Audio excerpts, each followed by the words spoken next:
Presiden ketiga Republik Indonesia selama 1,4 tahun dan 2 bulan menjadi Wakil Presiden Republik Indonesia ke-7, Baharudin Jusuf Habibie, lahir di Parepare, Sulawesi Selatan pada 25 Juni 1936.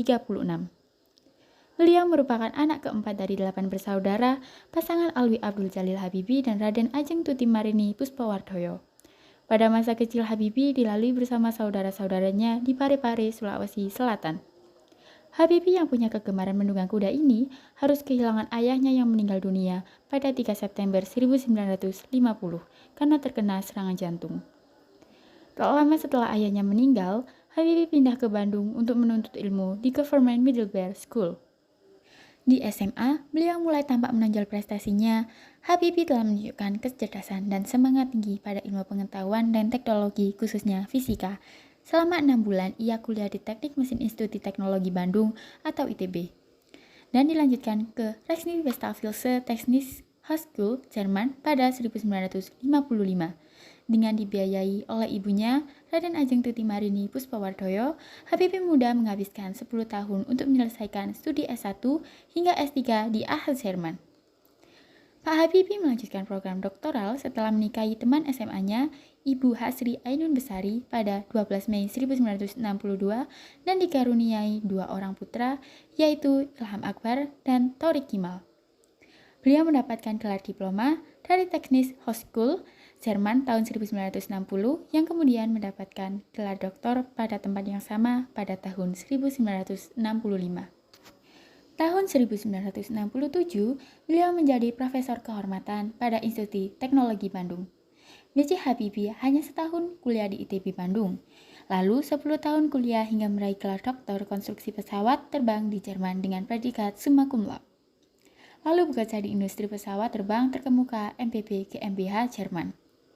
B.J. Habibie menjadi permata di negara Jerman dan ia pun mendapatkan kedudukan terhormat baik secara materi maupun intelektualitas oleh orang Jerman. Selama bekerja di MBB Jerman, Habibie menyumbang berbagai hasil penelitian dan sejumlah teori untuk ilmu pengetahuan dan teknologi di bidang termodinamika, konstruksi, dan aerodinamika. Beberapa rumusan teorinya dikenal dalam dunia pesawat terbang seperti Habibie Factor, Habibie Theorem, dan Habibie Method. Pada tahun 1968, B.J. Habibie telah mengundang sejumlah insinyur untuk bekerja di industri pesawat terbang Jerman. Sekitar 40 insinyur Indonesia akhirnya dapat bekerja di MBB atas rekomendasi Pak Habibie. Hal ini dilakukan untuk mempersiapkan skill dan pengalaman insinyur Indonesia untuk suatu saat bisa kembali ke Indonesia dan membuat produk industri dirgantara, sebelum memenuhi panggilan Presiden Soeharto untuk kembali ke Indonesia. Di Indonesia, Habibie 20 tahun menjabat sebagai Menteri Negara Riset atau Kepala BPPT dan memimpin 10 perusahaan BUMN, industri strategis.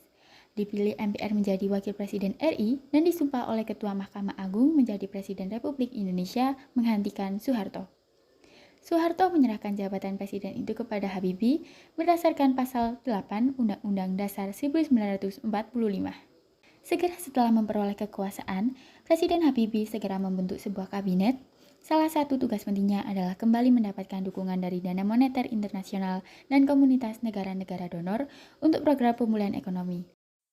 Pada era pemerintahnya singkat, ia berhasil memberikan landasan kokoh bagi Indonesia. Selain itu, pada eranya dilahirkan Undang-Undang Anti Monopoli atau Undang-Undang Persaingan Sehat, perubahan UU Partai Politik, dan yang paling penting adalah UU Otonomi Daerah. Melalui penerapan UU Otonomi Daerah, inilah gejolak disintegrasi yang diwarisi sejak era Orde Baru berhasil diredam dan akhirnya dituntaskan di era Presiden Susilo Bambang Yudhoyono. Sampai akhirnya Habibie dipaksa pulang lengser pada 21 Mei 1998 akibat referendum Timur-Timur yang memilih merdeka. Habibie harus kehilangan sang istri akibat kanker ovarium yang dideritanya pada 22 Mei 2010. Sebagai bentuk kecintaannya, ia menulis sebuah buku bertajuk Habibie dan Ainun setebal 323 halaman yang kemudian diangkat ke film layar lebar dengan judul yang sama. Habibie menghitung masa hidup bersama Ainun selama 48 tahun 10 hari. Habibie meninggal dunia di RSPAD Gatot Subroto pada tanggal 11 September 2019 pukul 18.05 karena gagal jantung, yang kemudian dimakamkan di samping istrinya di Taman Makam Pahlawan Kalibata tanggal 12 September 2019 pukul 14.00.